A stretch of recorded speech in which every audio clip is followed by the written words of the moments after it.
Hello and welcome to another video by Rick Miracle. Me. Trying to get the truth out there. Crazy as it is. My new series, The New World Order. Media and press releases. And today's topic, some documents from 2009. Keep that in mind when I read this stuff. 2009. Global warming. Climate change threats. All kinds of threats. And I suspect it's all part of the New World Order gaining control over we the people. And I have to tell you right now, if you go on YouTube and you start looking into some of this stuff, the gloom and doom predictions, prophecy, are off the charts right now. Seems like everybody is up in arms, alarming. Preparedness by the government for something. I guess the United States just recently, is thanking or embracing Saudi Arabia troops. I guess they're going to try to do the final blow to Assad in Syria. Taking down Assyria wasn't as easy as Egypt, Iraq, Afghanistan, Tunisia, Ukraine, and many more countries. And it has put a little bit of a delay on their plans for the taking over the entire world. I don't think there's any other way you can put it. And it doesn't bode well. Apparently, according to a video I just watched, the military has purchased 450 million hollow point bullets. So it isn't a matter of just getting shot or wounded or controlling riotous people. It'll blow your body right apart. Whoever these entities are,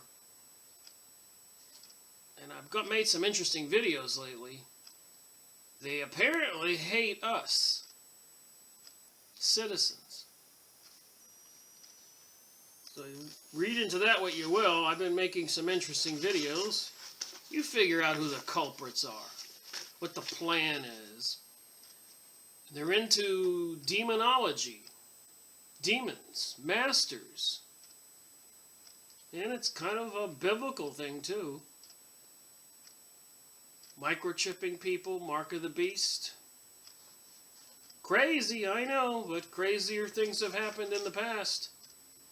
The Russian Revolution, killing over 100 million Christians and other good people, destroying the Christian churches, but not the Jewish temples. World War I, World War II, the annexation of the Middle East, Palestinians' lands, and killing off the people. And now it has moved into an even greater territory, an area the size of the United States.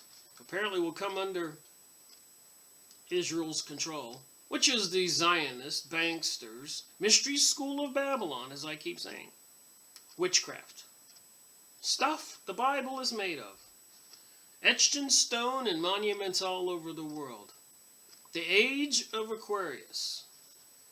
It's not looking too good, the age of Aquarius. Anyways, my first document here. Birds shifting north. Global warming cited.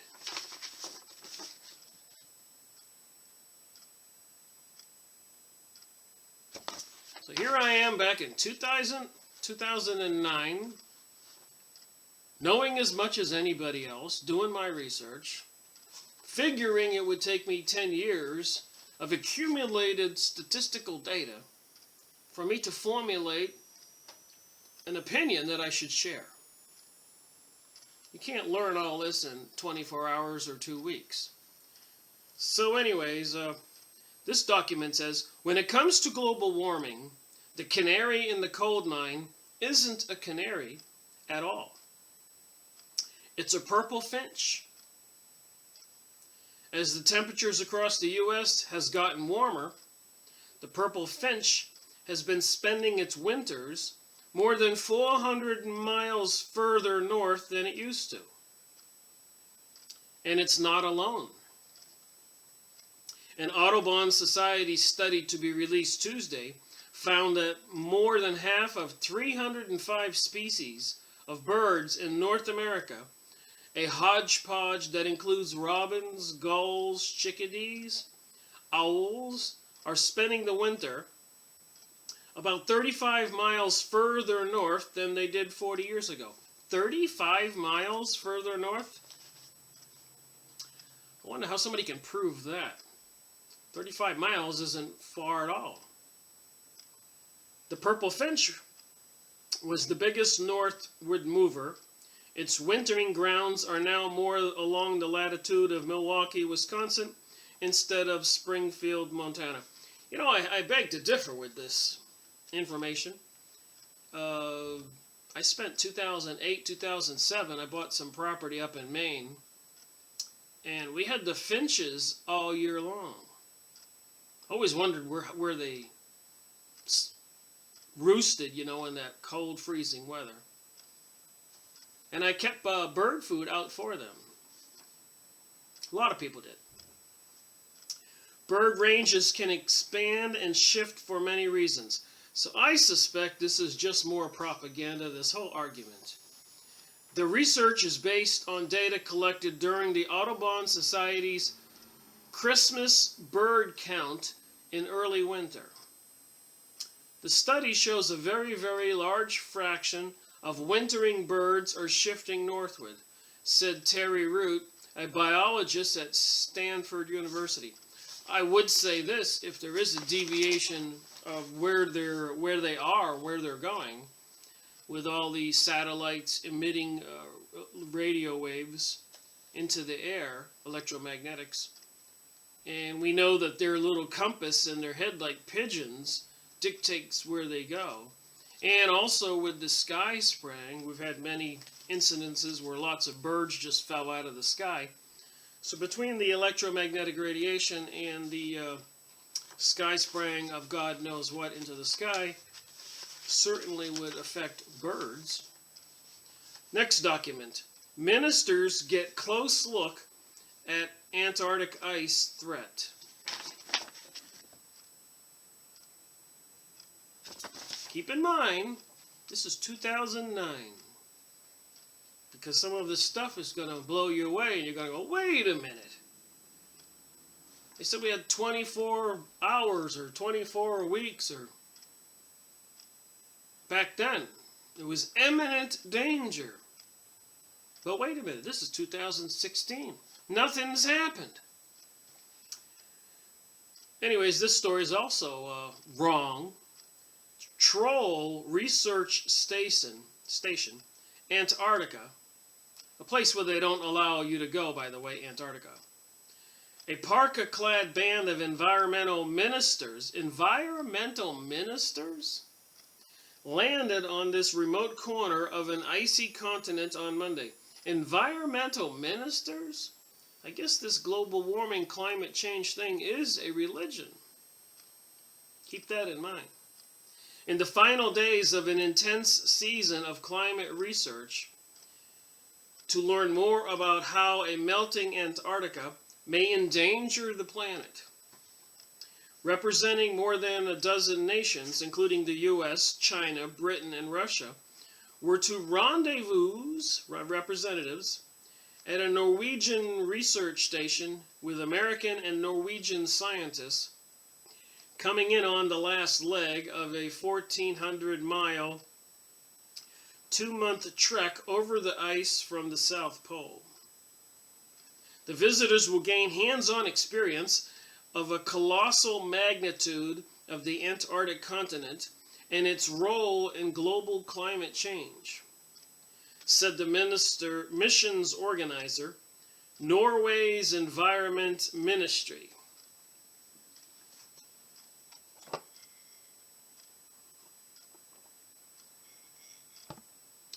Remember, it wasn't too many years ago that Norway was loading up the seed vault.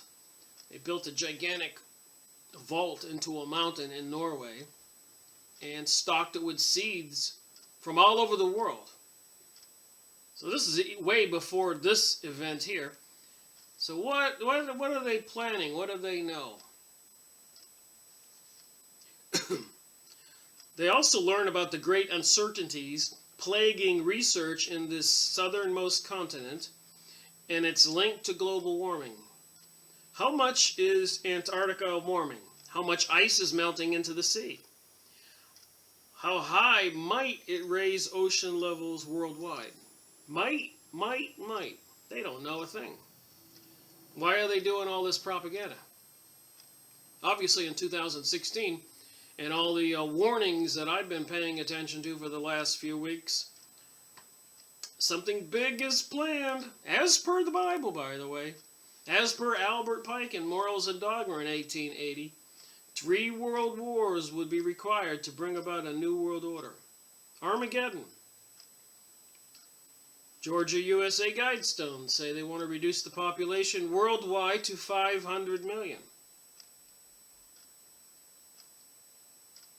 The answers are so elusive that the Intergovernmental Panel on Climate Change, the IPCC, a Nobel Prize-winning UN scientific network, excluded the potential threat from the polar ice sheets from calculations in authoritative 2000 assessment of global warming. And I was with the IPCC in Maine, at the Bangor, Maine.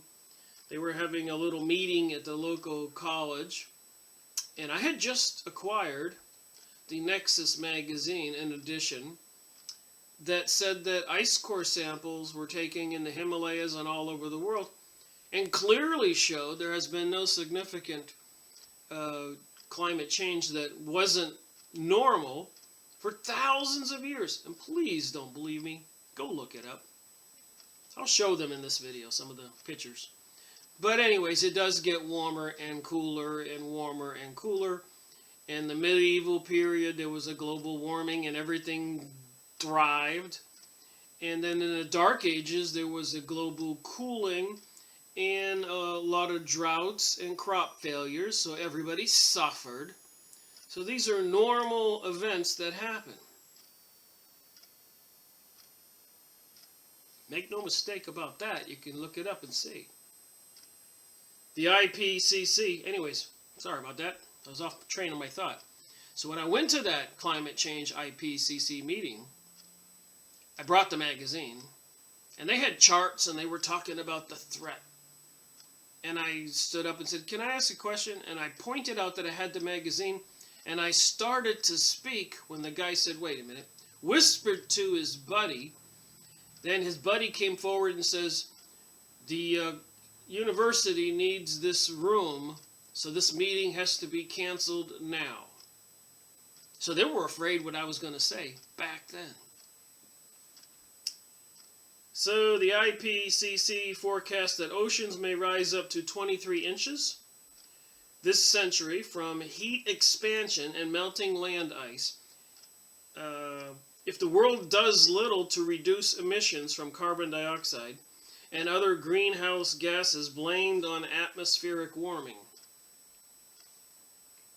Oddly enough, carbon dioxide is what plants feed on. So if it gets a little warmer, we could probably expect to see North America and North Europe, Asia, Canada, and Russia, which constitutes, what, 1/3 of the landmass of the world, would probably be friendly to people and resources, farming and everything. So if there was a global warming, it would be a very good thing. And in the past, it was a very good thing. I think it's just that this new age of Aquarius, they want to be able to get rid of a huge portion of the population. For these people who have now acquired all these high technologies, they don't need the people anymore. They don't want the people on the planet playing on the beaches, eating food, drinking wine, taking up resources, that they want for themselves and their future descendants of a new super race, apparently. Just generally speaking, Hitler was into that stuff. They're doing it these days. Monsanto, genetically modified seeds, cloning, genetically modifying even babies these days. They're even microchipping children everywhere. Somebody's preparing for something. So back in 2009, during my investigation, these are the kinds of documents I was running across and I collected and printed out. But the UN, United Nations panel, did not take Antarctica and Greenland into account, since the interactions of atmosphere and ocean with their enormous stores of ice. Antarctica has 90% of the world's ice, and poorly understood. And yet the West Antarctic ice sheet, some of whose outlet glaciers are pouring ice at a faster rate into the sea, could be seen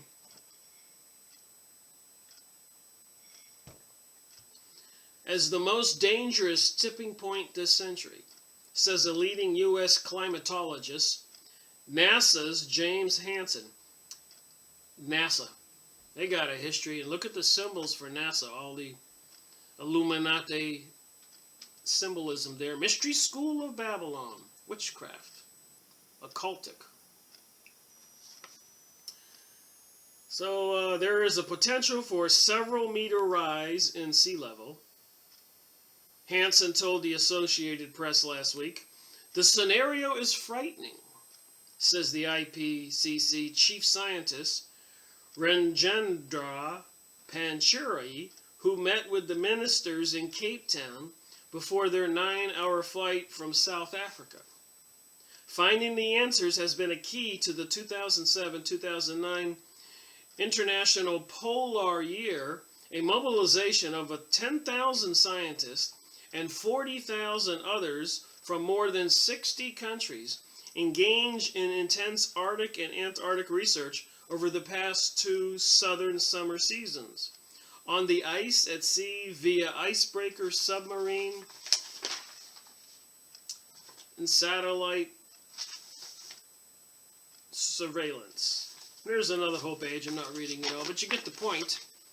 A fairly aggressive document trying to put the fear in everybody. The next document here. Cows with gas. India's contribution to global warming. Cows with gas. I think they're reaching. Maybe they'll ban beans so we humans don't get gas. That ought to solve the problem. Just kidding. Indolent cows languidly chewing their cud while befuddled motorists honk and maneuver their vehicles. Around them are images as stereotypically Indian as saffron-clad holy man and the Taj Mahal. Now, however, India's ubiquitous cows, of which there are 283 million, more than anywhere else in the world, have assumed a more menacing role as they become part of the climate change debate. Wow, they're having a cow over the cows. By burping, belching, excreting copious amounts of methane, the greenhouse gas that traps 20 times more heat than carbon dioxide, India's livestock of roughly 485 million, including sheep and goats, contribute more to global warming than the vehicles they obstruct. With new research suggesting that the emission of methane by Indian livestock is higher than previously estimated, scientists are furiously working at designing diets, you're not making this up, to help bovines and other ruminants eat better, stay more energetic, and secrete lesser amounts of offensive gas. Well, I don't know what they're going to say about elephants and whales, deer, We know what they think of people. They want to kill off 80-90%. Last month, scientists at the Space Application Center in Ahmedabad in western India published a Pan-India Livestock Methane Emission Inventory, the first ever, which put the figure at 11.75 million metric tons per year, higher than 9 million metric tons estimated by 1994. Well, if there's that much methane in the air, gas in India because of the cows and animals, I might recommend nobody light any matches. Boom! All right. Can't make this stuff up. All right, let's see. We got another document here. And you know, if you've been watching my videos, I'm into dowsing, holding the rods.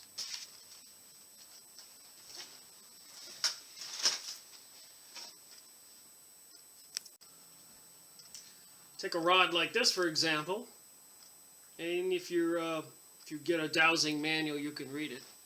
But I can ask this rod a question, which basically is speaking to your own spirit, I believe. Show me a yes. Show me a yes. Show me a yes. Show me a yes. You have to will it. Show me a no. Show me a no. Show me a no. So when you're walking across a field and you're looking for water, you say, show me when I walk over a stream of water, and you walk and you walk and you walk, and all of a sudden it starts to go like this, and as you keep on walking, it'll go back like this, and you walked over an underground stream of water. Just FYI. And if you don't believe that, look at some of my previous videos. I've got books on the police department using psychics to find criminals. This particular technology is thousands of years old.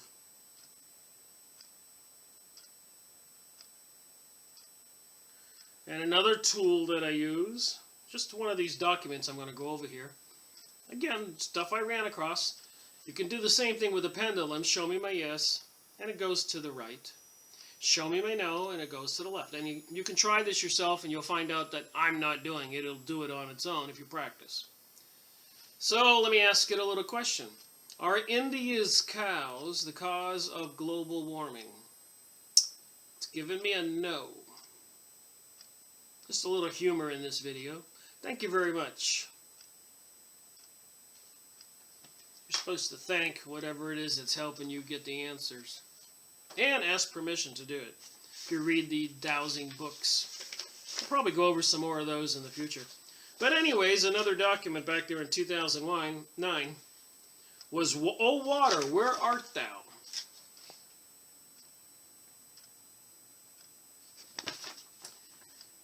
Penny is a picture of concentration. His hands clasp around a cord attached to a crystal. That's what I got here. "It's moving on that one," says the 70-year-old retired motoring and ground engineer. Under his breath, "See John Rhodes. The aquifer is coming from the main artery over there." So they can tramp across the ground and discover underground aquifers and all that. Which might become in handy if we do have a world collapse, to be aware of this stuff. I know that if you go see a telephone guy, a cable guy, and you walk up and you go, "Do you have a dowsing rod?" And he'll look at you and go, "Yeah." And he'll go to his van and get something like this. And he can find underground cables by walking around asking his higher power where the underground cables are. There's many books on this. I've got them books. Many of those books. Just a little thing when I was going through my documents. So a box load of maps lie on the table. Each one handwritten dashed lines, often hundreds of them, indicating the pathway of aquifers deep underground. This method, in some of his explanations, will test a healthy cynic. More hardened handshakers will probably scorn the notion that a rock placed over a map can track water. So I've read many books on that subject. I just noticed that this was in my stack of documents as I was going through that. Just to share a little more knowledge about things. And when I go to parties, sometimes I take the pendulum and I allow the people, the girls especially like to do it, to ask questions of Mr. Pendulum, as I call it. And I don't do nothing but just hold it like this, and when they ask questions, it gives a yes or a no. But I ask them not to ask questions about relatives dying or husbands cheating on them, because I don't want to get in trouble. One girl asked me at a party if her husband was cheating, and he was standing across the room, and here I had the pendulum, and I go, no way, you can't ask that question. A little humor in my research. Carbon cycle. There's another document I found that was pretty interesting. So I looked up all kinds of information. I'm a kind of a science kind of guy. So all life is based on the element carbon. So these new one world order people, or the people ruling the United Nations and New Age, want to reduce carbon. All life is based on the element carbon. I'm breathing in oxygen sitting here and exhaling carbon. Carbon is the major chemical constituent of most organic matter, from fossil fuels to complex molecules, DNA and RNA, that control genetic reproduction in organism. Wait a minute. It controls reproduction in organisms, yet by weight, and they want to reduce it, and they want to reduce the population? Interesting what you can read. Polysynthesis and respiration. Ecosystems gain most of their carbon dioxide from the atmosphere. A number of autotrophic organisms have specialized mechanisms that allow for the absorption of this gas into the cells.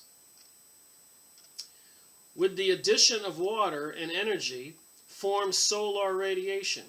These organisms use photosynthesis to chemically convert the carbon dioxide to carbon-based sugar molecules. Each year, photosynthesis by terrestrial plants moves about 110 pentagrams of carbon from the atmosphere into the biota. So the plants move the carbon sugar molecules into organic plants. These molecules can then be chemically modified by these organisms through the metabolic addition of other elements to produce more complex compounds like proteins, cellulose, and amino acids.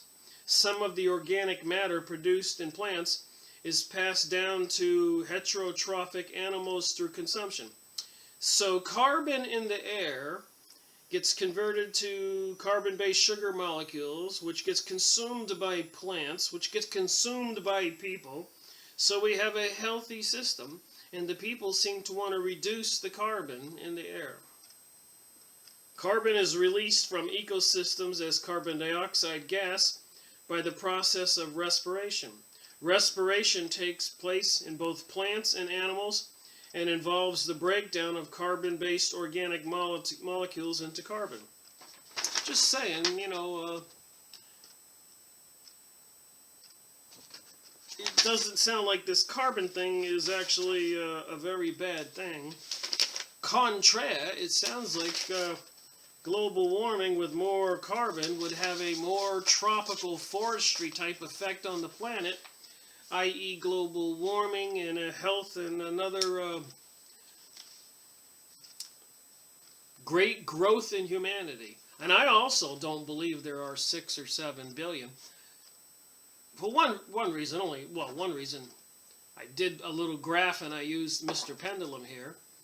And I used my God-given brain, knowing they lie about everything else, as we're going to see in these documents. So I thought to myself, I had one of those aha moments. I said, man, I'll bet they're lying. They've been killing people for the last 100 years en masse with no conscience. Think of the Russian 100 million Russian Revolution, World War I, World War II, Vietnam War, Korean War, Chinese Revolution, French Revolution, many others in South America, Africa, Central America, North America, Europe. So I think that they are something more sinister behind the scenes is going on. All right, Brazil boasts flood aid for 300K left homeless. So Brazil intensified efforts to get food and other aid to people isolated by severe flooding as water kept rising in some areas Monday, including a jungle river near its highest level in more than 50 years. I remember back during these days, I was on a plane talking to some girl who was moving to New York from Brazil, and she said the rainfall down there was off the chart, hurting a lot of farmers. So stuff like that happens. I mean, it is a tropical forest. They have been cutting down the trees and building farms where those tropical forests were. So I suspect there would be a lot of rain naturally. At least 40 people have died in the worst flooding in northern Brazil in the last 2 decades. And the number of homeless is now at about 308,000. Communities remained inundated despite some easing of rain, and 2 deaths were reported in a previous unaffected state. So we do have weather that can be terrible. There's no question about that. I grew up in Maine, then we moved to Florida as a teenager, and I can tell you now, Maine and Florida got some very crazy weather, hurricanes, and in Maine we call them blizzards. And no, I haven't seen anything like when I grew up in Maine, and every time a little snowstorm comes now, the whole TV programming goes crazy. You'd think they'd never seen snow before. So another document I found, how low can it go? Sun plunges into the quietest solar minimum in a century. So here you have Brazil having a lot of rain, more than 20 years. And here you have the sun plunging into the quietest solar minimum. As you can see, there's no flares on it, it's just an orange ball. And you can go on Soho.com and see the sun now. It's quite interesting to see the different filters and cameras aimed at the sun. I do it on a semi-regular basis just to see the activity. The sunspot cycle is behaving a little like at the stock market. Just when you think it has hit bottom, it goes even lower. 2008 was a bear. There were no sunspots observed in 266 days of a 366 year. To find a year with that many blank suns, you have to go all the way back to 1913, which had 311 spotless days. So I didn't know they were monitoring the sun back in 1913 to the degree they can monitor it today. It adds up to one inescapable conclusion. We're experiencing a very deep solar minimum, says solar physicist Dean Purcell of NASA's Goddard Space Flight Center in Greenbelt, Maryland. I don't trust NASA. This is the quietest sun we've seen in almost a century, agrees forecaster Dave Hathaway of NASA's Marshall Space Flight Center in Huntsville, Alabama.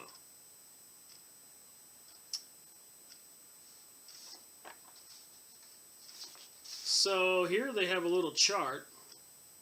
Spotless sun, blankest year in the last century.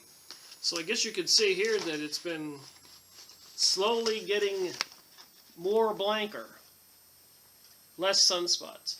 Here's today. Just FYI, here's a better chart. Like I said, these are documents I printed out 2009.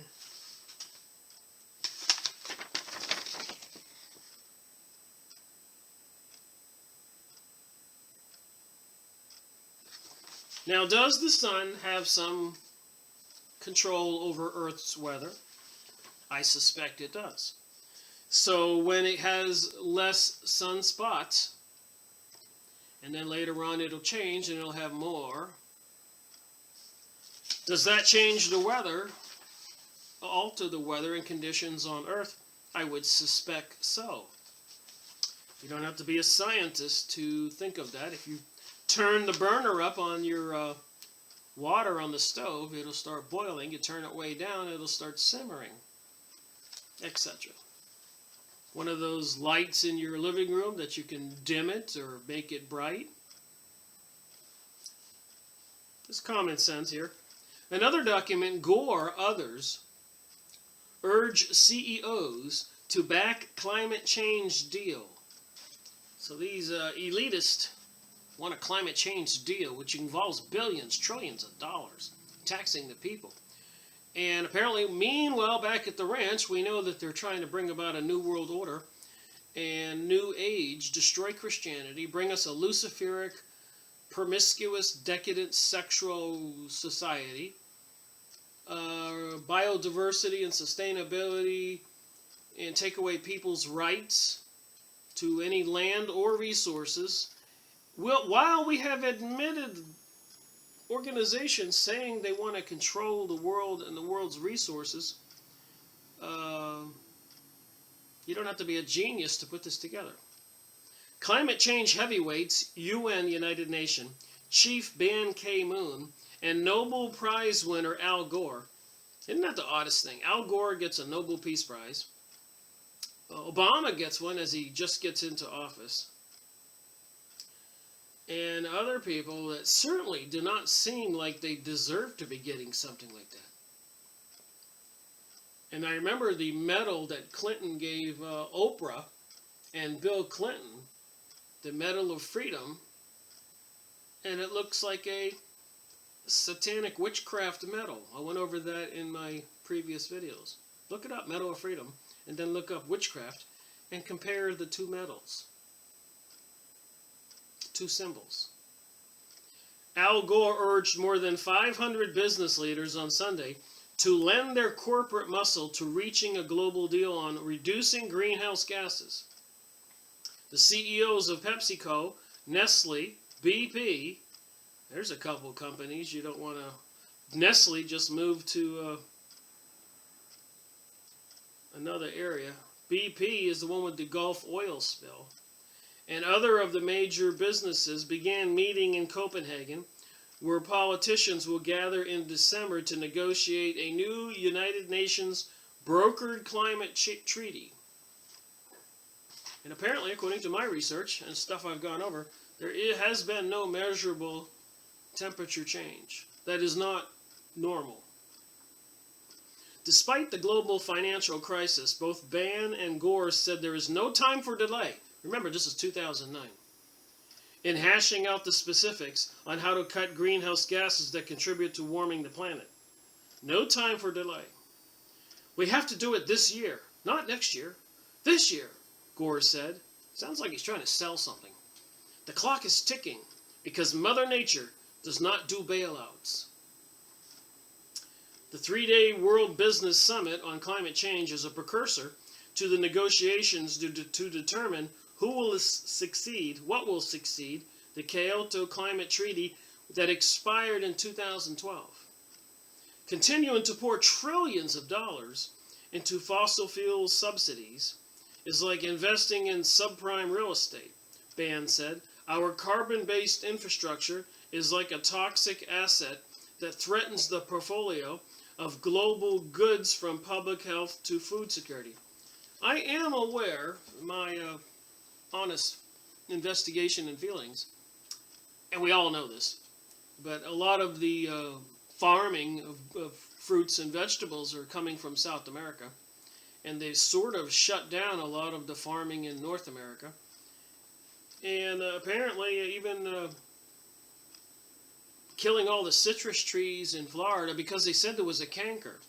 Meanwhile, these kinds of things are happening all over where society is. They don't want us to grow our own food. They don't want we, the people in the United States, the farmers, to grow food, make money, and sell it to the people in the city. That does not get them the profit and the control. So they don't want the farmers or the people to eat unless they buy it from them.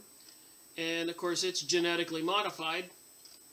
And your tummy doesn't recognize it as a friendly food and attacks it, so it can become a tumor or cancerous. If FYI, if you didn't know, they fed rats some of these genetically modified foods. You can look this up on the internet, and they had quite a case of tumors and all that.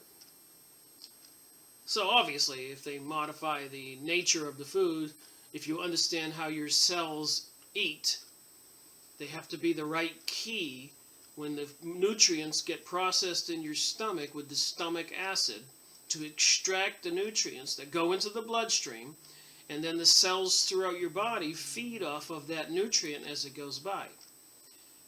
If it's the incorrect key, or it's not recognized as food, then other cells in your body attack it.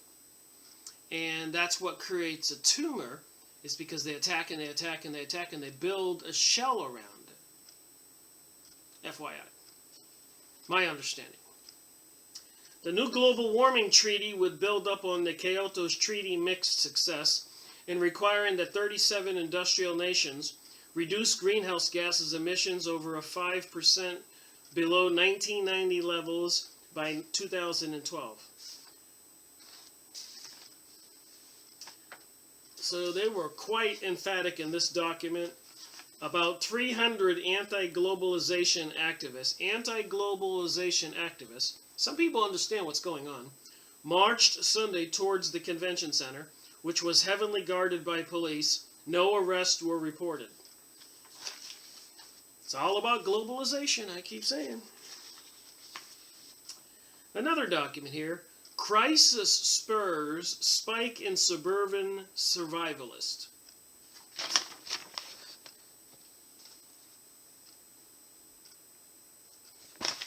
So again, imagine me back in 2009, 2010, 2011, 2012, 13, 14, 15, starting back and since 2005.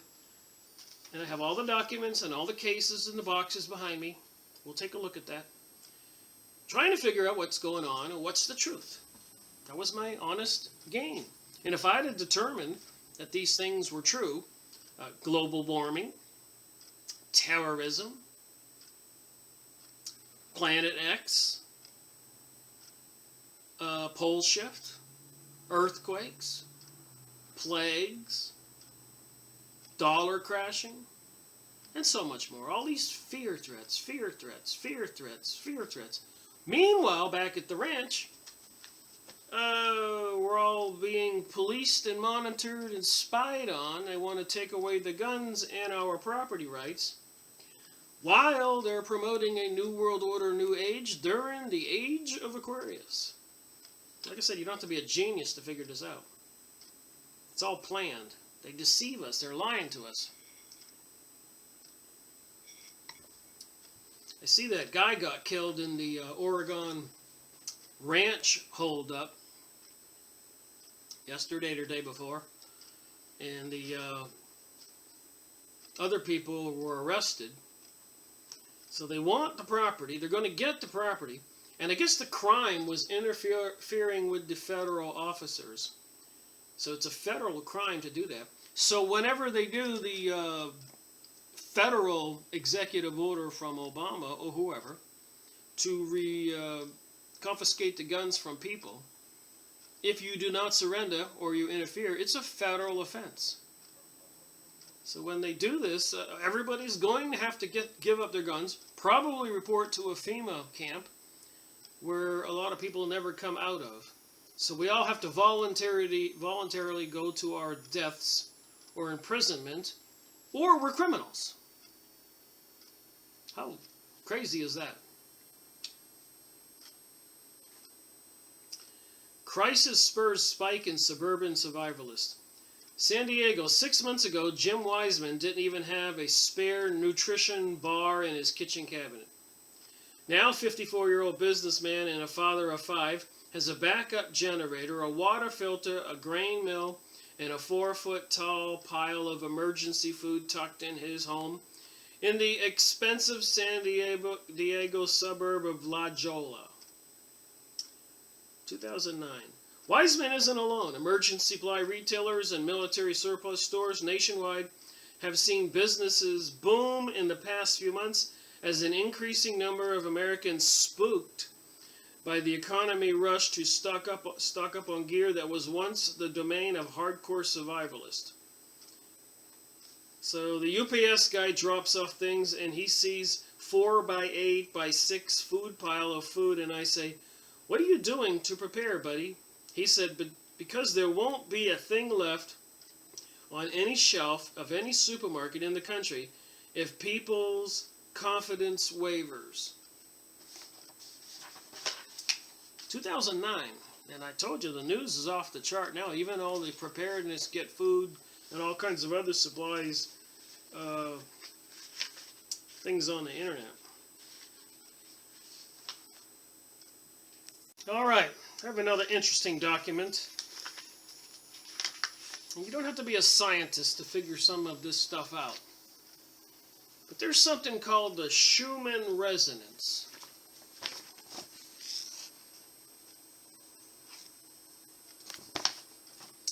The Schumann resonance are a set of spectrum peaks in the extremely low frequency, they call it ELF, ELF, portion of the Earth's electromagnetic field spectrum.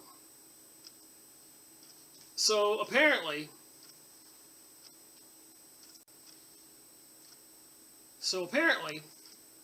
let's say lightning strikes and different storms all over the planet.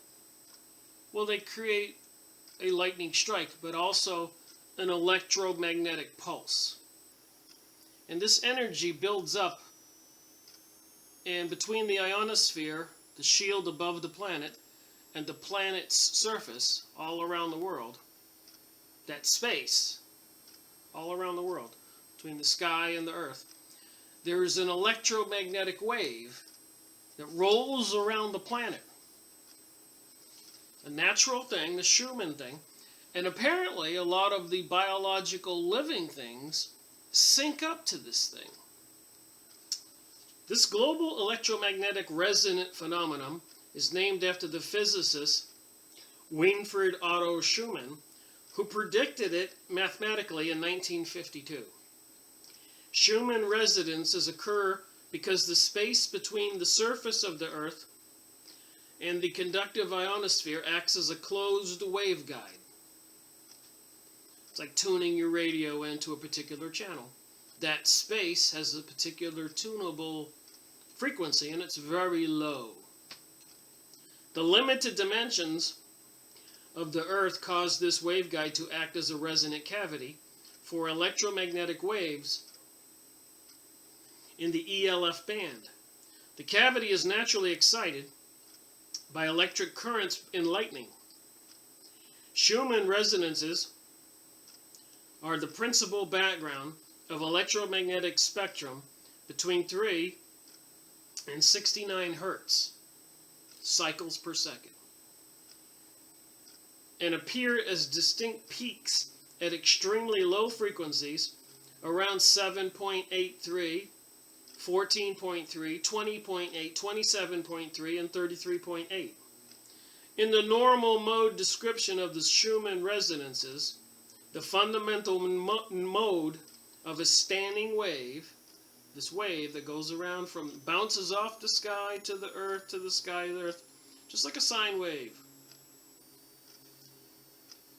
In the Earth's ionosphere cavity, with a wavelength equal to the circumference of the Earth. The lowest frequency, or highest intensity, mode of the Schumann resonance occurs at a frequency of about 7.83 hertz. But this frequency can vary slightly from a variety of factors, such as solar-induced perturbations in the ionosphere, which comprise the upper wall of the closed cavity, and the higher resonant modes are spaced at approximately 6.5 hertz intervals. So we have this standing wave of energy that goes around the planet that we're all bathed by it 7.83 times a second. Boom, boom, boom. It's like a bath of a magnetic field. And apparently it's a natural thing that a lot of our cells in our body, I don't know if you know how your cells work, but they work by electromagnetic energy like a battery, a D battery with a positive pole and a negative pole on the bottom.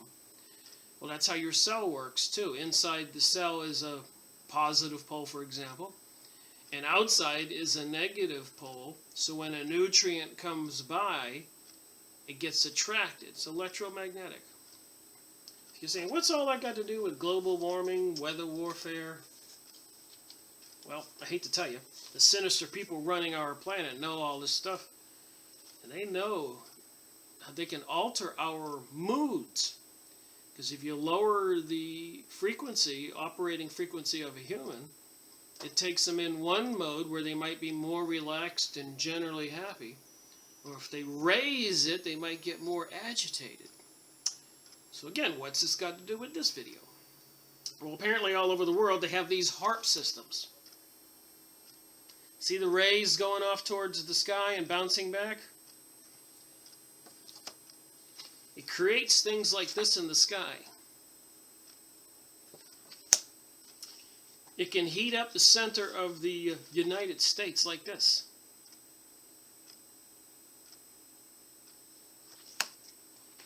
Dumping chemicals in the sky with God knows what in them sometimes shows colors like this. So between the sky spraying and these even mobile transmitters, here's one on wheels. This is what it looks like when one's turned on, pulsing the rays. Can you see how that would mess with the natural Schumann frequency going around the world? In other words, it could be weaponized.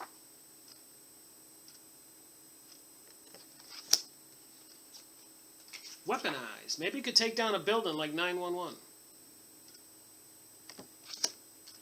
People can see stuff like this in the sky. And of course, if you go outside probably right now, you might see some stuff like this, dumping chemicals. So in a lot of places where they cause storms or change the weather, and they have these transmitters all over the world, a lot of people you talk to will say, well, I saw in the news where they turned off the one in Alaska. Well, I believe they're lying, but did they bother to mention they have them all over the world? No, they don't mention that. Like all the other propaganda we deal with.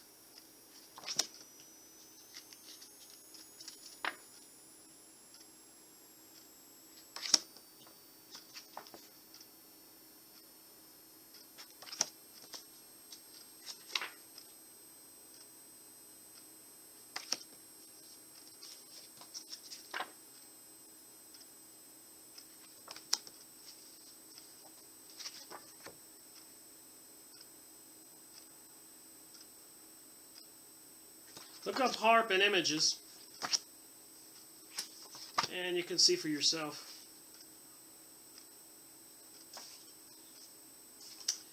And even the sky spraying is obvious. The planes are turning around, streaking back and forth, dumping stuff in the sky.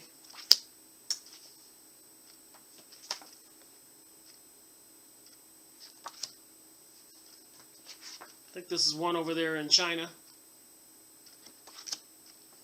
So weaponizing the sky, controlling the weather, weather warfare, weather control, chemicals dumped in the sky. And here are the locations of the HAARP systems all over the world. Quite a few of them. And apparently mobile ones. So just FYI, I thought that was kind of important in this conversation. So back to the documents. So the Schumann frequencies out there, they have these electromagnetic devices dumping chemicals, heavy metals in the sky. Don't you think the heavy metal would have an effect on the wave? Okay, the air has elevated cancer risk in 600 neighborhoods. So here I am in 2009 doing my research, and the air has elevated cancer risk in 600 neighborhoods.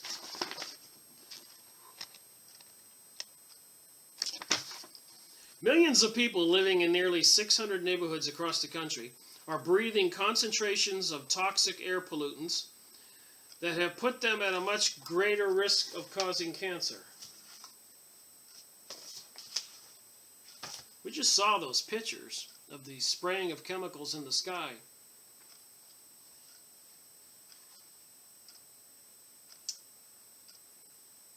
That put them at a much greater risk for contracting cancer. According to new data by the Environmental Protection Agency, the level of 80 cancer-causing substances released by automobiles, factories, and other sources in these areas exceed a 1 in 101 million cancer risk. That means that if 1 million people breathe air with small concentrations over their lifetime, about 100 additional people would be expected to develop cancer because of the exposure to the pollution. So it just makes me wonder about that sky spraying of all those planes all over the United States, all over the world, while they want to reduce population, control the world, New Age, destroy Christianity, promote the decadent sexual agenda, transgenderism, and all this other craziness.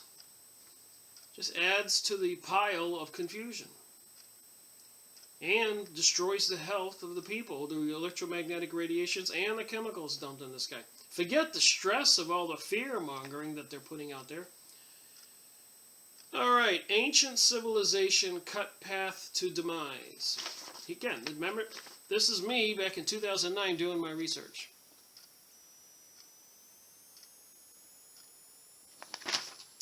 The ancient South African Nazca civilization may have caused its own demise by clear-cutting huge swaths of forest, a new study has found. You believe in this? By Life Science staff, lifescience.com, 11/2009. The civilization disappeared mysteriously around 1500 years ago, after apparently prospering during the first half of the first millennium AD in the valleys of south coastal Peru. Scientists have previously suggested a massive El Nino event disrupted the climate and caused the Nazca demise, but new research suggests that deforestation may have played an important role. I don't think they had a deforestation planet-wide problem back 1500 years ago. The Nazcas are best known for leaving large geoglyphs called Nazca lines carved into the surface of the vast empty desert plains that lies between the Peruvian towns Nazca and Papel. Though the lines have sparked many interpretations, including the suggestion that they were created by aliens, most scholars now think they were sacred pathways that Nazca people followed during their ancient rituals. Just saying, this is the kind of news that was being dumped out there back then. And it just keeps on coming. Here's another one. Over 1,000 fish species threatened with extinction. You see what I'm saying about the fear-mongering? 2009 now. This is 2016. So when I go back and review this, I go, man, these people have been dumping out this stuff year after year after year after year after year. No wonder they can statistically change the people's approval rating from 2009 to 2016 from 37% approving gay marriage to 67%. Billions of dollars coming out of the United Nations spent on all the TV programming, movies, propaganda, magazines, and all this other stuff, newspaper, press releases, on that issue. And then, of course, on the global warming, they did the same thing on that issue. Then all the terrorism threats and all that stuff, they've been doing the same thing. Everything so they gain more police powers. Gun shootings so they can remove the guns. Legislation so you can't speak against what they're doing to you. You have to voluntarily go to your demise. More than 1,000 freshwater fish species are threatened with extinction, reflecting the strain of global water resources. An updated global red list of endangered species showed Tuesday. The list by an International Union of Conservative of Nature. So you had the IPCC climate change guys, and now you got an IUCN, the International Union of Conservation of Nature. Reminded of the Beware of the Rainbow book by Constance Kumbi. They have so many organizations with so many names. It is the most respected inventory of biodiversity, covering more than 47,000 of world species. Scientists looked at 3,120 freshwater fish in the year 510 more than a year ago. They found that 1,147, or a third, are now threatened with extinction. Creatures living in freshwater have long been neglected, says John Christopher Villa, deputy head of the species program for the IUCN. The scientists also added 1,360 species of dragonflies, damsel selfies, on the red list, and found out that 1,989 in all, 261 were at risk of disappearing. Well, I'm still reminded of electromagnetic HAARP systems and dumping of chemicals in the sky, local cell phone towers, satellite transmissions, and so much more. Here we go. Snowcap disappearing from Mount Kilimanjaro.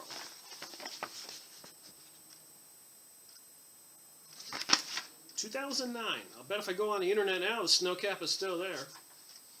The snows of Kilimanjaro may soon be gone. The African mountain's white peak, made famous by writer Ernest Hemingway, is rapidly mounting, researchers report. Some 85% of the ice that made up the mountaintop glaciers in 1912 was gone by 2007. Researchers led by paleoclimatologist Lonnie Thompson of Ohio State University report on Tuesday edition of the Proceedings of the National Academy of Sciences. More than a quarter of the ice present in 2000 was gone by 2007. If the current conditions continue, the ice field atop Kilimanjaro will not endure. So if anybody wants to bother to try to go look up the mountain today and see if there's any ice there and get back to me in the comment section, I would appreciate it. Jellyfish swarm northward in warming world. 2009 now.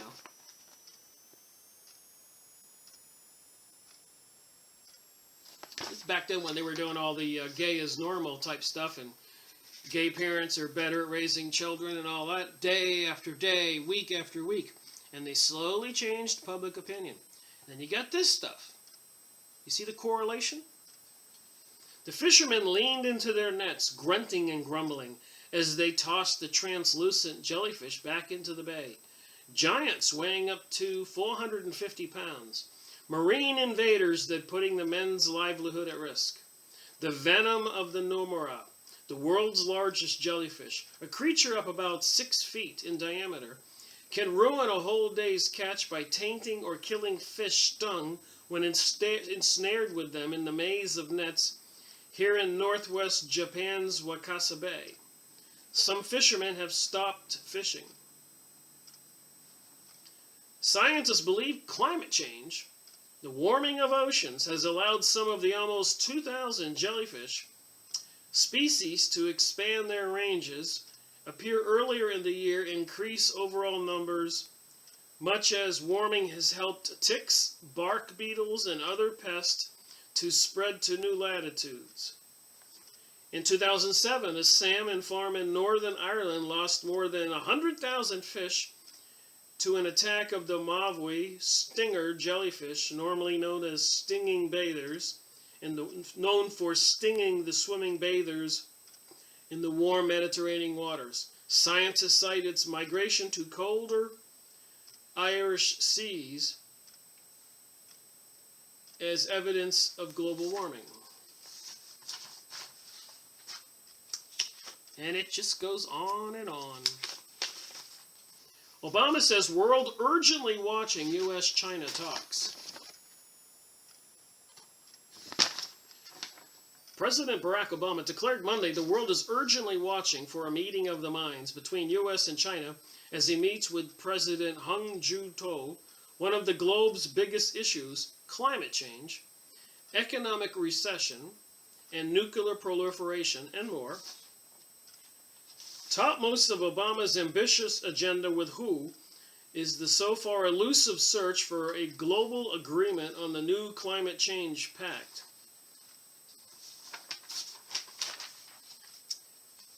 Okay. World leaders back delay for climate deal. Routers. You can look up these documents by just typing in the title. Singapore, U.S. President Barack and other world leaders on Sunday supported delaying a legally binding climate pact until 2010 or even later, but European negotiators said the move did not imply weaker action. The Copenhagen Agreement should finally mandate a continued legal negotiations and set a deadline for their conclusions. French environmentalist Jean-Louis Borloo said it is a clear main obstacle was the United States' slow progress in defining its own potential emission cuts.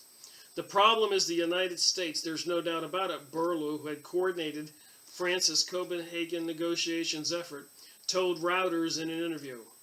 It's the number one power, the biggest emitter of greenhouse gases, the biggest per capita emitter, and I'm saying I like to, but I can't.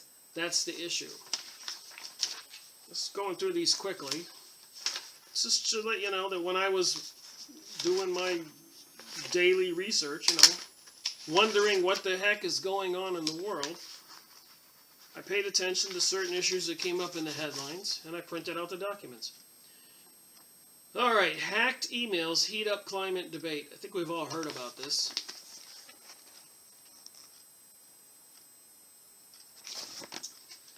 Scientists' email cites trick to hide the decline on climate change.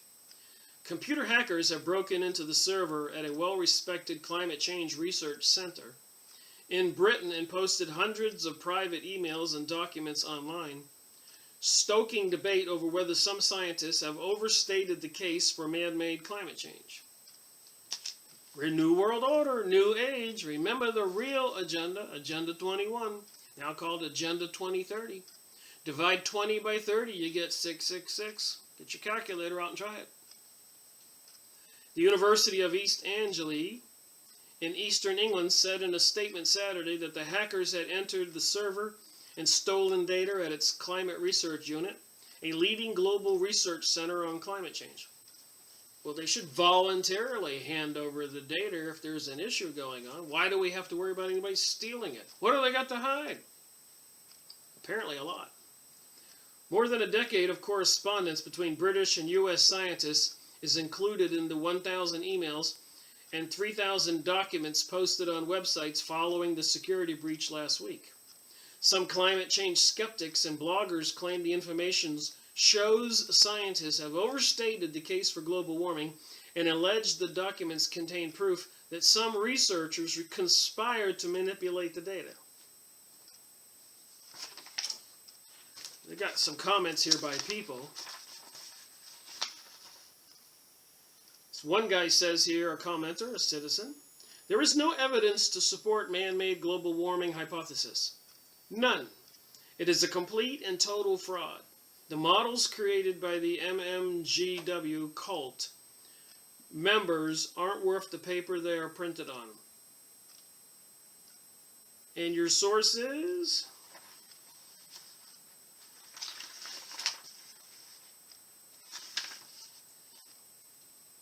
And anyone that believes that scientists don't have an agenda and don't pick and choose which data gets accounted for in their models is incredibly naive. Moving on to more of this stuff back then in my years of research, 2009. In Greenland, warming fuels dream of hidden wealth.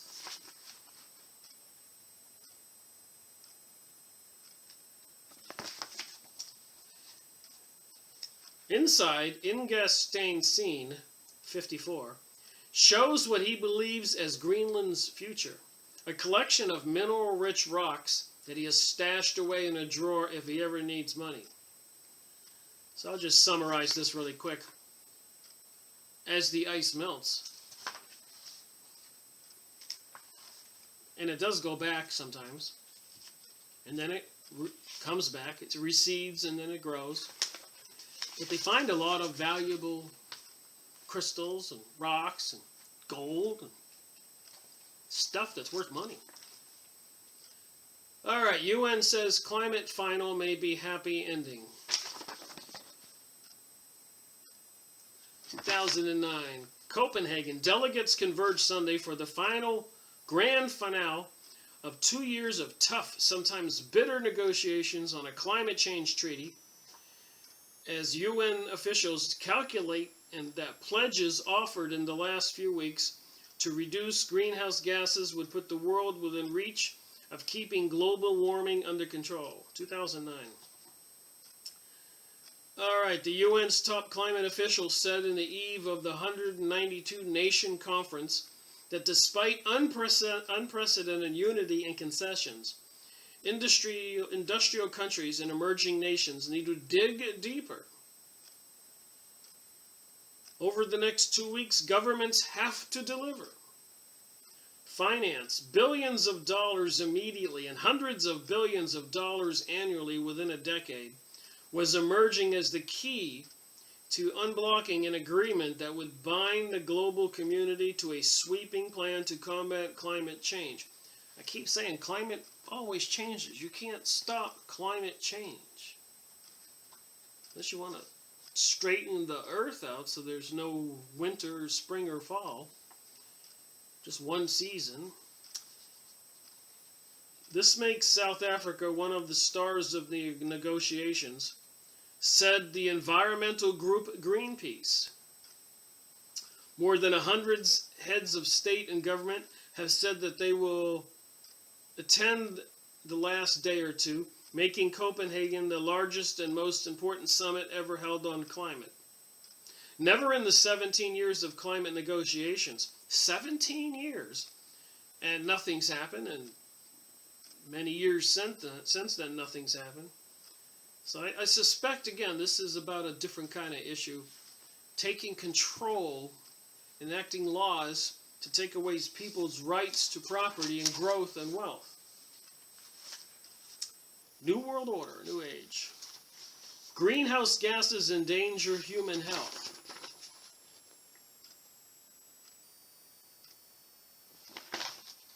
The Environmental Protection Agency has concluded greenhouse gases are endangering people's health and must be regulated,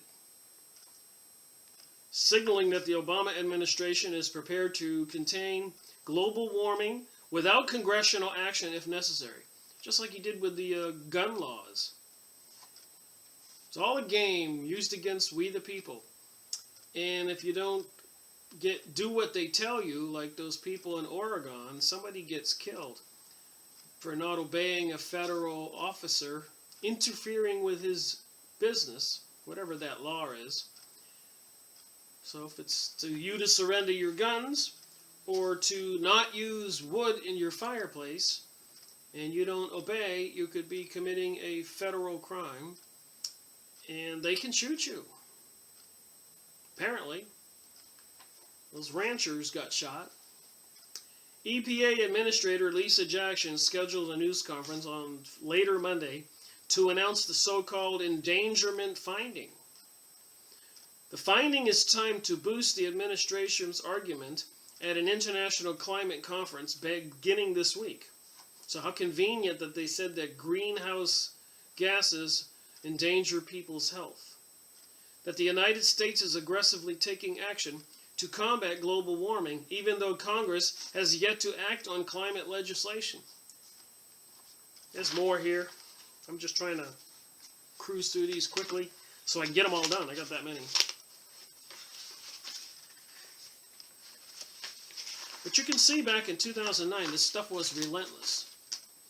Heavy snowfall, wind pounding mid-east New England. So amidst all this global warming,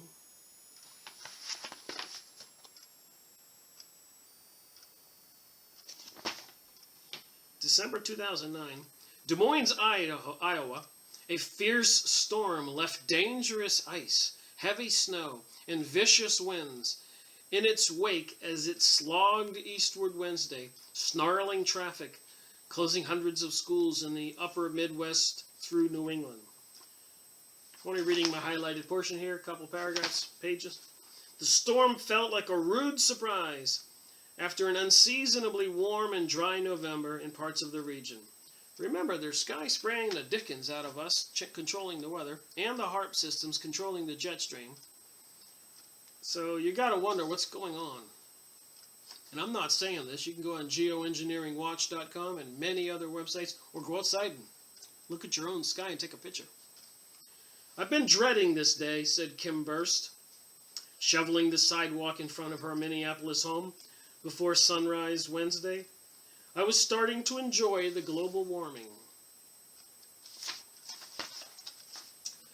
All right, more here. Gore, polar ice may vanish in 5 to 7 years. Remember, this is 2009, and now it's 2016. And this hasn't happened.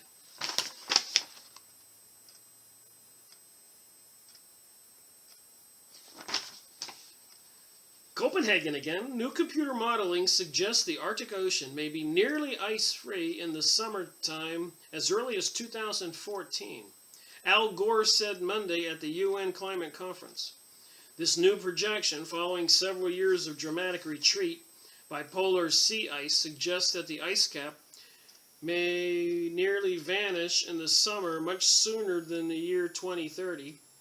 That was forecast by a U.S. government agency during 8 months ago. So I'm not going to read all this, but there's a lot more here.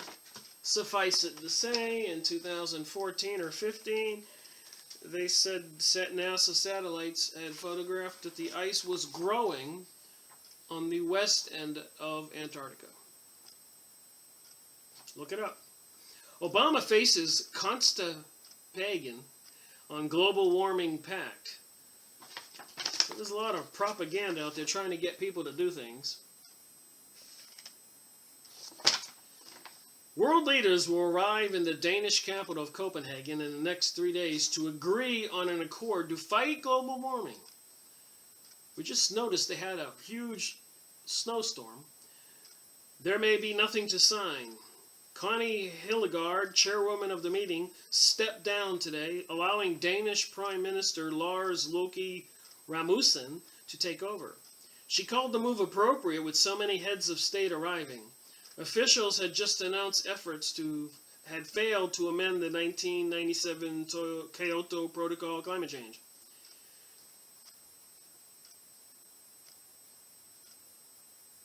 She said here, the difficulty for the police is 46,000 people have tried to get into the talks in the city dubbed Copenhagen, leaving thousands waiting outside in freezing temperatures and yelling at security. So they're at a global warming pact, waiting outside in freezing temperatures. You can't make this up. My finger's right here.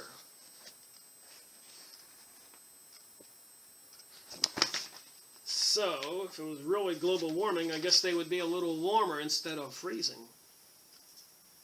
Here's something I thought that wasn't too bad of an issue.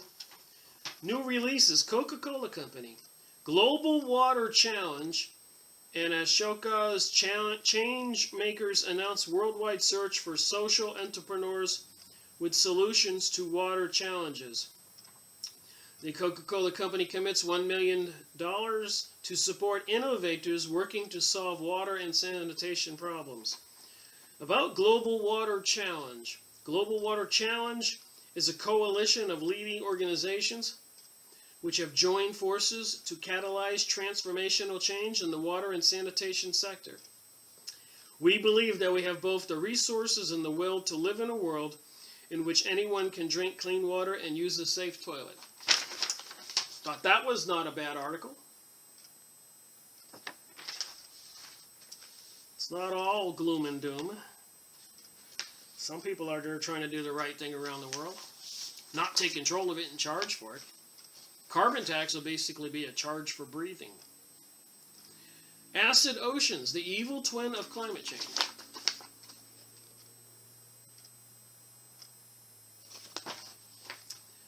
Monterey Bay National Marine Sanctuary, California.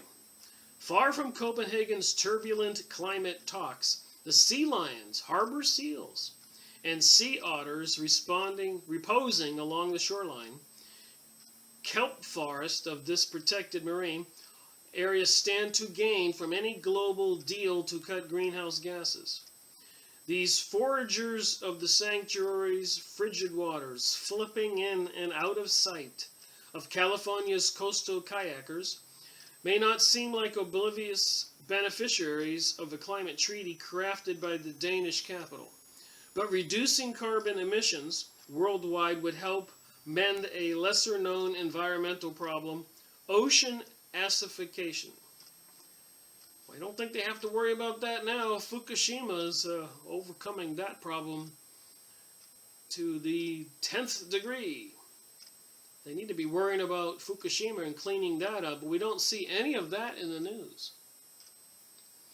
We're having a change in water chemistry, so 20 years from now, the system we're looking at could be affected dramatically, but we're not really sure how.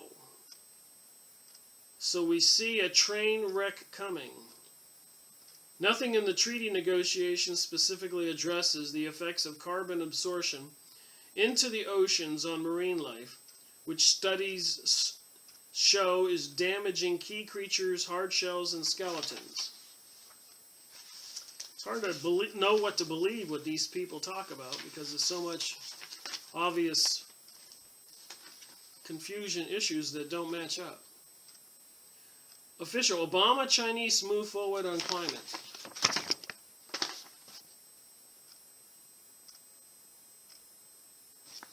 So again, here I was back in 2009, obviously paying attention, year after year after year after year. A clearly frustrated President Barack Obama displayed impatience Friday with world leaders' failure to reach a new climate accord, urging them to accept a less than perfect pact while offering no new U.S. concessions. No country will ever get everything it wants, Obama said in the brief address to the 193 nations gathered here to cap a climate summit stalemated after 2 weeks of talks. Anyways, here's another nasty little thing. Huge sewerage lake threatens flood-hit Jeddah. Jeddah, Saudi Arabia, December 17, 2009. Weeks after a devastating flash flood, residents of Jeddah fear that further heavy rainfall could bring a huge brimming reservoir of raw sewage cascading into Saudi Arabia's Red Sea capital. Ouch. There's like a tsunami of sewerage because apparently the sand doesn't absorb the rain.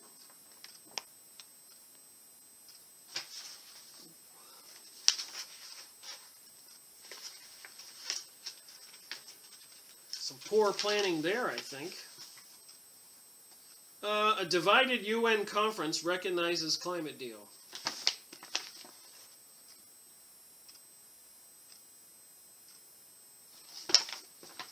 Copenhagen, the UN climate conference narrowly escaped collapse Saturday as bitterly divided delegates agreed after all-night talks to recognize a political compromise that Barack Obama brokered with China and other emerging powers. The Copenhagen Accord was bogged down for hours by protests from delegates who felt that they were excluded from the process or said the deal didn't go far enough in cutting greenhouse gas emissions that cause global warming. We have a deal in Copenhagen, UN Secretary General Ban Ki-moon said, adding, this is just the beginning of a process to craft a binding pact to reduce emissions.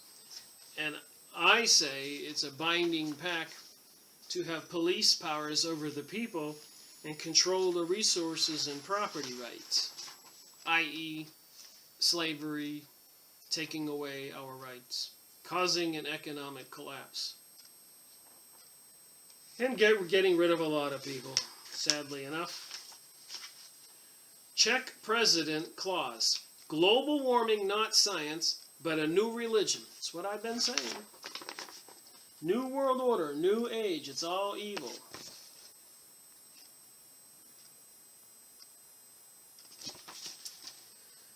As the Copenhagen Climate Conference comes to a conclusion, amidst riots by demonstrators and scrambling by policymakers, Czech's President Václav Klaus has a message for the world.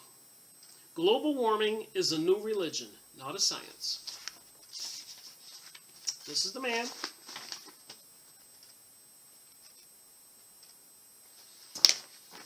And I've got Nexus magazines written by some very intelligent people, articles, which I've gone over in past videos, and I'll go over them again in the future, showing that the whole thing doesn't exist. Even that Nobel Prize literate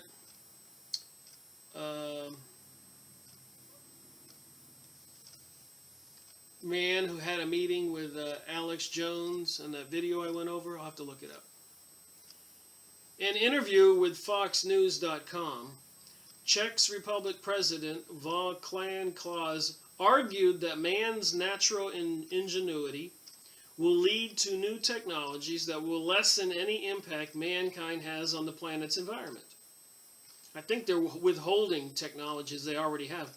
And we already know, anybody who's not aware, that all the nations in the world are spending billions and trillions on weapons right now. Aircraft carriers, supersonic planes, laser technology on ships and planes, nuclear weaponry, ELF weapons, electromagnetic energies in the sky to take out the electric grid, electricity, and black op projects, how to control the mind control people, microchipping people. There's so much going on, spending so much money. Not on we the people. As we know, the people in the Middle East are fleeing for their lives all over the United Kingdom, Europe, and they're shipping them on planes from UPS, apparently. I saw a video, converted to passenger planes. Buses waiting in the middle of the night in New York City and other cities in the United States, and taking these people to rural towns all over Pennsylvania and elsewhere. So I guess Israel doesn't want those people in the Middle East, and some kind of deal's been made where they'll disperse them throughout the European Union, elsewhere, the United States, and disrupt our communities and further erode our economic situation, causing some kind of chaos and anarchy that George Bush said was needed to bring about the New World Order. As the Copenhagen Climate Conference drew to a close Friday, Czech's President Václav Klaus, a global warming skeptic, had a message for the world. Do not dictate to humanity to live based on irrational ideology, which he sees as the product of political correctiveness. This is all about the New Age, the Age of Aquarius, this mystery school of Babylon, Zionism, the Jesuit Pope. It's all about changing the world from not a free society, but the elites ruling the slaves, we the people, destroying the middle class. There is an ideology here going on. It is a new religion. It is Luciferic. It is prophesied in the Bible. It's clear when you watch the Super Bowl halftime shows, Grammys, Olympic openings, see the satanic rituals being displayed. Look at CERN and the goddess of destruction, Shiva, out front with the many arms. The 666 in the logo. I could go on. The many books I've gone over in my series, Freemasonry and Satanism. A lot of the videos I've gone over so far in this series, the New World Order. The data just keeps on supporting it and supporting it and supporting it. There's something more ominous going on. And they're using this irrational ideology, which he sees as a product of political correctness. They're going to try to destroy, make it illegal to be a Christian or say anything about Christianity in public. But sodomy is going to be promoted on billboards, probably. TV programming. To children in school. How ugly of a world do they want to bring us? Global warming is a new religion, not a science, he said in an interview with FoxNews.com. I am convinced that after years of studying the phenomenon, I've studied it for a few years, and a lot of other people have paid attention, but when you collect these documents day after day after day after day, year after year after year after year, you can see that it's just a bombardment of propaganda.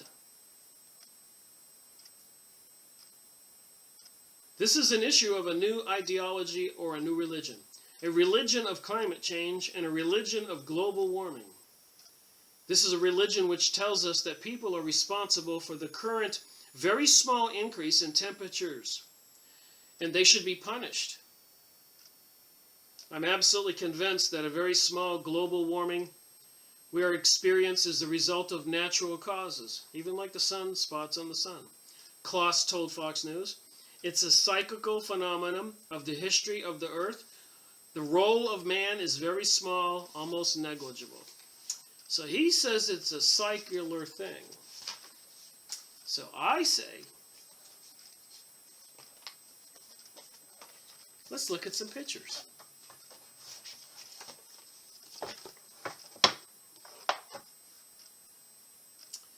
All right, so the brown bubbles on the top are warming, and the blue bubbles on the bottom are cooling. In the past, trying to see how many years, 11,000 years, this is the warming and cooling cycle.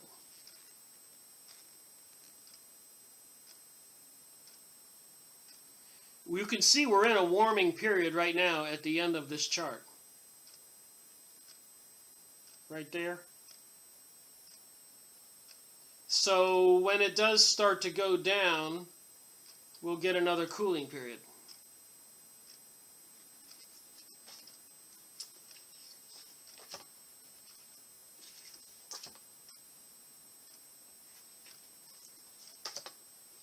They did have an event, they said, that happened many years ago called the younger, drier years. Look back on this little chart 11,000 years back. My fingers are today where my hand is. And if you go back to the opposite my finger, you'll see the younger, drier years. You see that great big spot where it got really cold with the red dot on the bottom, the red square rectangular thing? That was a serious freezing period called the Younger Dryas. See it? Right there. Apparently what had happened back then, 12,000 years ago, that a comet probably struck the Earth, they say. And they call it, here comes the Younger Dryas. And apparently it caused a big, major freezing.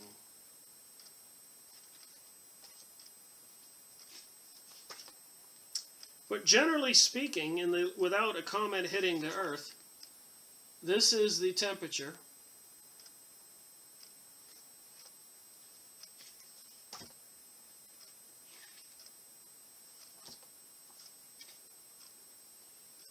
Here's something interesting. 300,000 years ago.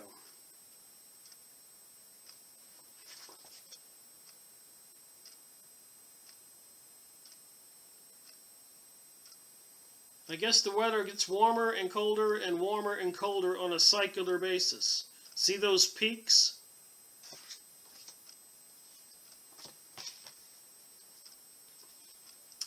Global warming and the coming peaks in oil, gas, and coal production. Carbon mitigation.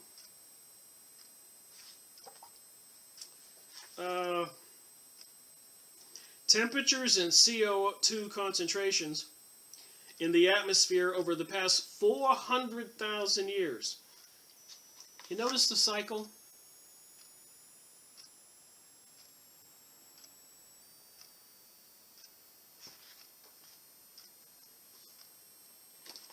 I agree there could be a climate change, but it'll be a natural one. It has nothing to do with we the people.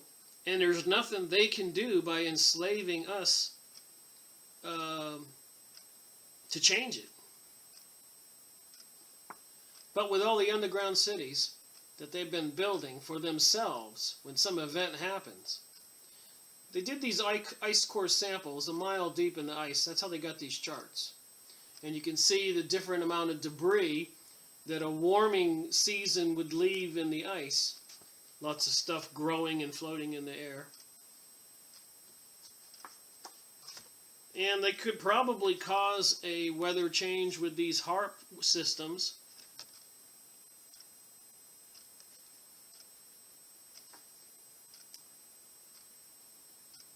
I don't think Iceland or Greenland is going anywhere. I would certainly suggest there would be years that the ice would recede, and then there'll be years when the ice will come back. And here's another chart showing the ice core sample data.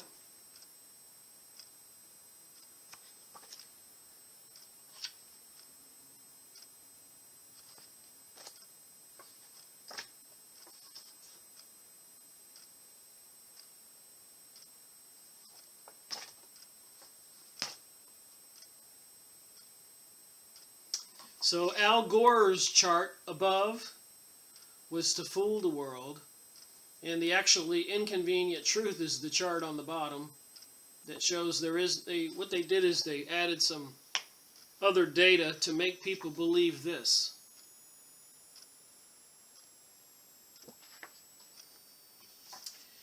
And as we all know, poor people out there, it's such mindless zombies who don't bother to do any research, won't take a moment and go look up ice core samples and images or pictures and see charts like this that show us that we have warming periods and cooling periods.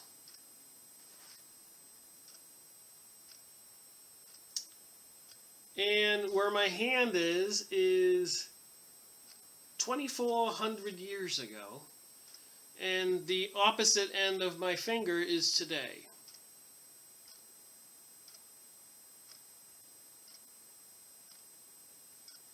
So if we have reached any kind of measurable, I said there's nothing different than history, but obviously it does change like the El Nino in years. It looks like we're reaching some kind of pinnacle that's taking us that long to get a little warm, and it looks like we're getting to be on the top, and now we're going to spend the next 40 years getting a little cooler, according to this chart.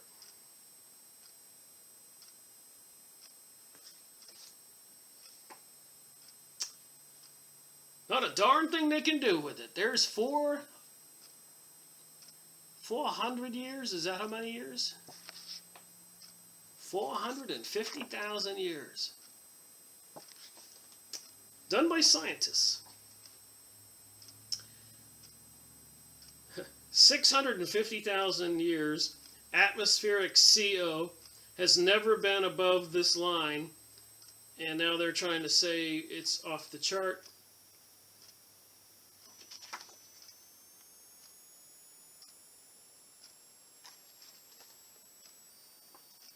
And their CO2 could go up. There could be, there's been volcanoes going off lately. That could cause something. And that stuff will settle down. And forget that. Think about this. If there is CO2 or something in the air, like this chart shows, I know for the last 20 years, at least the last 11 since I've been paying attention, they've been spraying the sky with chemicals, heavy metals like nobody's business. That's a fact. I've got the pictures. 800,000-year Antarctic ice core climate record. You see anything unusual? So the charts are there. And here's an interesting video that people should probably go watch. What chemtrails are doing to your brain, neurosurgeon doctor says. Look up this video. See the title on the bottom? Pause it. But find out what these chemtrails are doing to our brains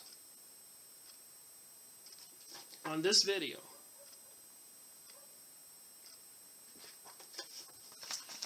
All right, let's try to wrap up this video. Prime Minister warns there is no plan B for the planet. So we see there's nothing unusual going on by scientists and ice core samples. We see there's nothing unusual going on by our own senses, since what they're worried about here, imminent danger in 2009, and it's 2016. The Prime Minister has warned world leaders that the planet faces a catastrophe. This is 2009. Future of heat waves, floods, and droughts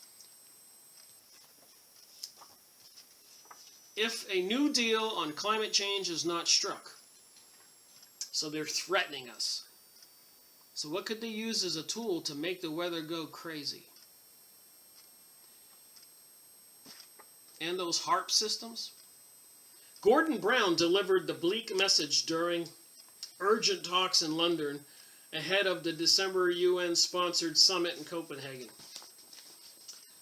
So they're all trying to get political control over the people, police powers, basically breaking down society economically, a lot of more people to be homeless and hungry and starving, causing riots in the streets and all these other activities, which will reinforce the government's position to bring over more Israeli people to train our police officers and military on containing riotous USA citizens, and apparently the same thing in Europe, like they contained the Palestinians that they are destroying. Tell me where I went wrong in that sentence. If you go look and just investigate a little bit, you'll see they're doing something crazy. 450,000 hollow point bullets. You shouldn't be using one hollow point bullet on humans.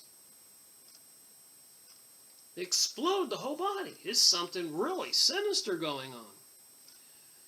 With less than 50 days to go until the crucial meeting, Mr. Brown revealed his fears that international disagreement over admissions could result in deadlock. The PM, Prime Minister, warned leaders that they could not compromise with the planet, so must compromise with each other and reach a deal to make the world safe for human survival. Again, why the FEMA camps and hollow point bullets if they're worried about human survival? Why move all the jobs over to China that they have so much pollution in the air? The whole city is just, the air is all black. Big problem for the Olympics. All the loss of jobs in the United States. And apparently they want to use the United States as a mortgage collateral for the money they owe China. So they're allowing China to come over here and buy up everything. If we do not reach a deal at this time, let us be in no doubt. Once the damage from unchecked emissions growth is done, no retrospective global agreement in some future period can undo that. Gordon Brown has 50 days to save the world from global plague. Gordon Brown is building up the heat on global warming by telling negotiators flying to Copenhagen Climate Summit that they have 50 days to save the world from global warming. It was in 2009. Republicans move to delay climate bill progress.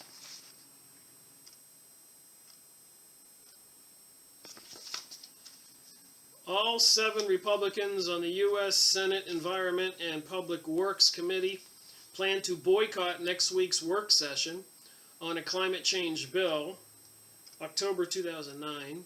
But an aide said on Saturday it was a move aimed at thwarting Democratic efforts to advance the controversial legislation quickly. I'm just saying, it's all about the New World Order, New Age. Another document here, Balancing Our Climate Debt. The Group of 8 have an obligation.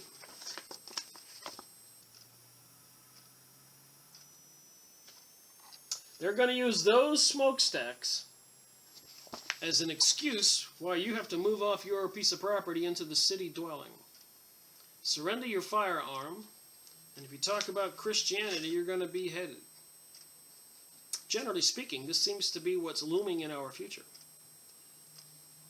The U.S. Congress begins a summer of important debates on the future of American energy policy. Debates that the Group of 8 industrialized nations can help shape at their summit in Germany this week, October 2009, by focusing on the devastating impact high energy cost and climate change have on the world's most vulnerable populations. There they are talking about saving us. But all indications, the only people they want to say are the people into the transgender gay movement, 3% of the population or less, and the justices of the Supreme Court ruling against the whole world. Again, it's all meant to incite chaos and anarchy among the populations. The U.S. Congress is ready to combat climate change, notwithstanding the difficulty of changing President Bush's views on these matters. So apparently this document was out in 2007. I discovered it in 2009. And other members of the G8, Great Britain, Germany, Japan, France, Italy, Canada, Russia, have an opportunity to push for American leadership on reducing greenhouse gases emissions during the G8 summit.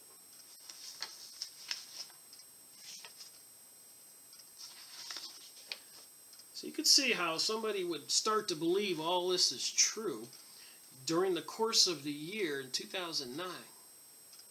If you just kept on seeing these things, pounded on you, pounded on you, pounded on you, you might just start to believe it. Wasn't it Goring or Hitler who said, you tell a big lie, and you tell it often enough, everybody will believe it.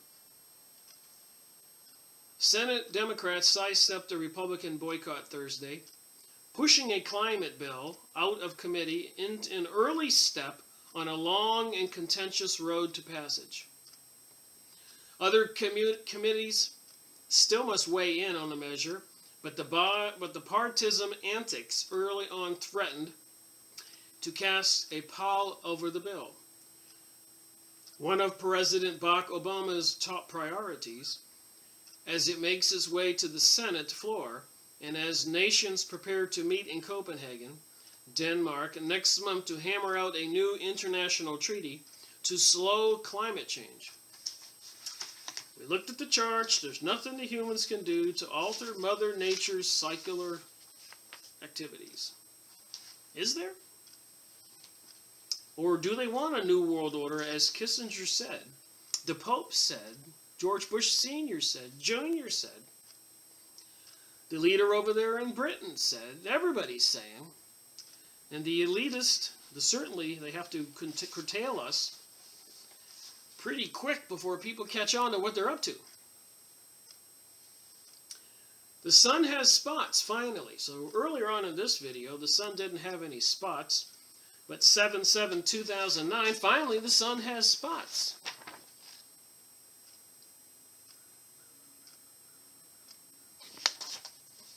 After one of the longest sunspot droughts in modern times, solar activity picked up quickly over the weekend. Just saying, you think it's getting a little warm? Hold on, it's going to get a little cool. It's getting a little cool, hold on, it's going to get a little warm. Goes up and down. El Nino conditions return to affect the weather. This is in, when is this? July 9th, 2009. A graphic showing the SOL and El Nino since 1990.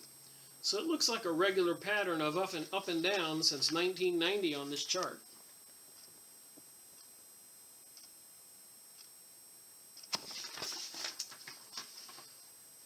All right. Government scientists said Thursday that the periodic warming of water in the tropical Pacific Ocean, which can affect weather around the world, has returned. The Pacific had been in what is called a neutral state, but forecasters at the National Oceanic Atmospheric Administration say that the sea surface temperature climbed to 1.8 degrees Fahrenheit above the normal along a narrow band in the eastern equatorial Pacific in June. All right, so there you have it.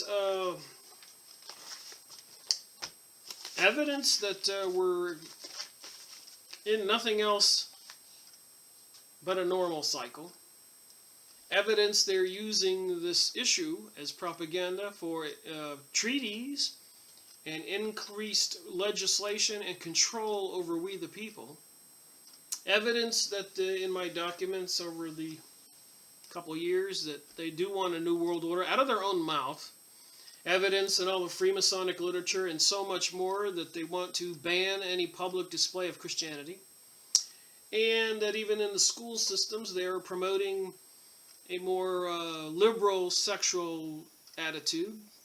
Actually, anything goes, and they're even trying to support pedophilia, transgenderism, bisexuality, pansexuality. So in my opinion, all this stuff is connected. With the Zionist issue of the Middle East, 9/11, the gun shootings, it's an overall general conspiracy to bring about a one world order, and it looks like it's working. People don't want to wake up and see it. And in Oregon, that guy got shot at that Bundy Ranch situation, and all those Bundy people and everybody else is in jail. And the crime was interfering with the federal actions. That's the crime. So if they want to come get the guns or anything else that they enact as legislation, like people can't have any property that's on a stream, maybe, or they ban 50% of the land, like I've shown in that biodiversity material, if you go look it up on the internet.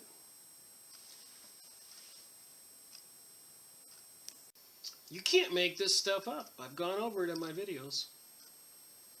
The ultimate goal of the Wildlands Project. So everything in red will be off limits to human beings.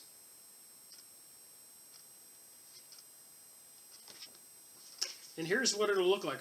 There'll be a core area connected to another core area, and then a buffer zone.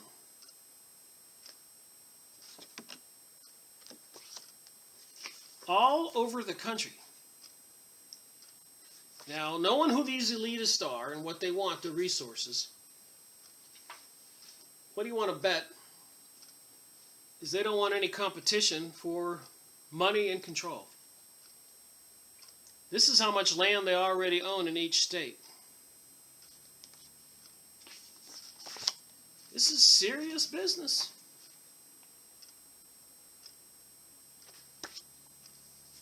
They intend to grow it.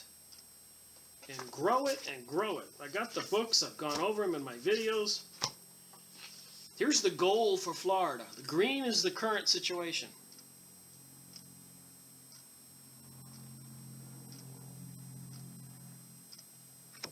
Looks like Miami will still be there.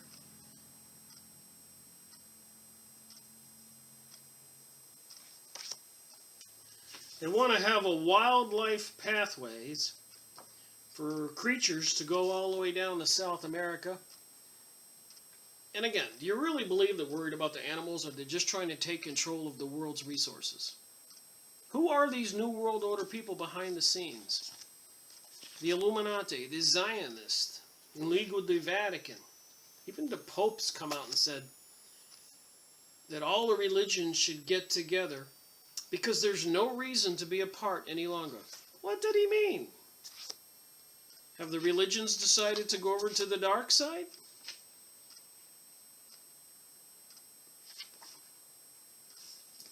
And I'm all for conservation efforts, but I think it's not for what people think it is.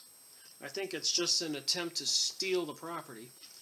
And they'll be probably using slave labor, camps, and all these places to get their hands on the minerals and resources. And by the time people realize what's happening, it'll be too late. I'm just looking at my pictures here to see if there's anything else I want to share.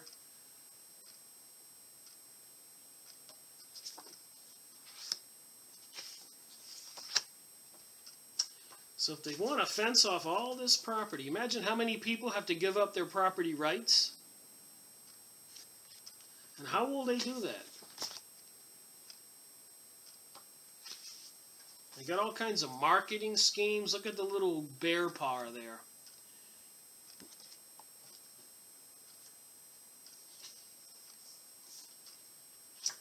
So they're using these seemingly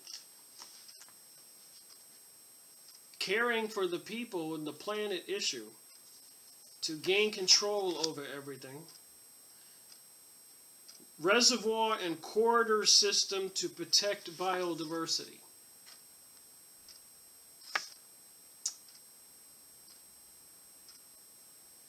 As mandated by the Convention on Biological Diversity, the Wildlands Project. Wildlands Connection. Wildlands Project grows with a new name. Spine of the Continent Initiative hosts Conservative Summit.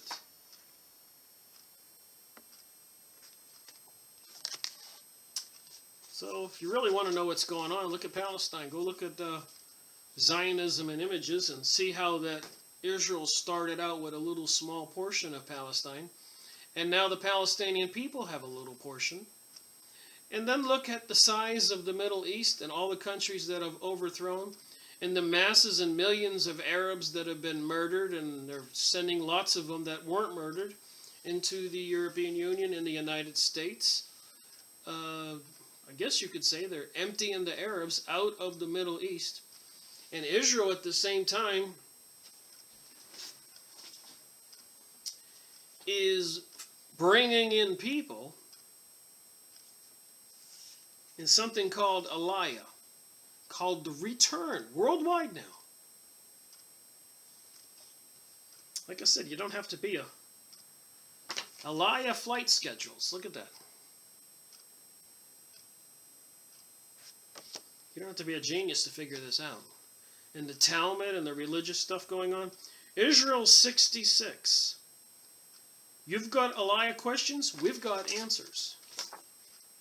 They're marketing for the last 60, 70, 80 years, actually 120 years. They've been sending people to Israel. And now they have millions of people, and they're getting rid of all the Arabs. And when the people do arrive in the Middle East, I'm just trying to show you what this global warming issue, United Nations, sustainability, biodiversity, and all this stuff is really about. It's a religious thing. And when they get off the plane, they kiss the ground. It says Aliyah on the plane. Special planes. And they've been doing this, as I said, back in the 40s, 50s, 30s. They've been bringing all these people home to Israel and to set up a new world order, and they think the rest of us are animals. And they're celebrating their return and building up this country. So I was talking about global warming, and you want to find out, well, why are they doing this, Rick? Well, you have to look at where the money is and what's really going on. Do these people look like that they're devastated by global warming?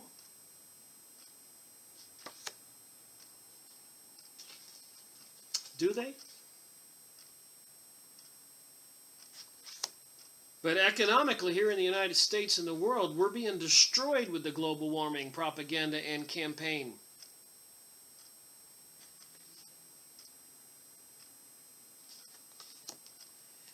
These people, they tell Americans there's no God.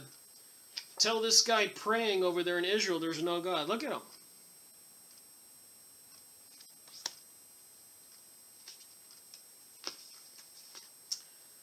I'm just saying, there's something really vicious going on.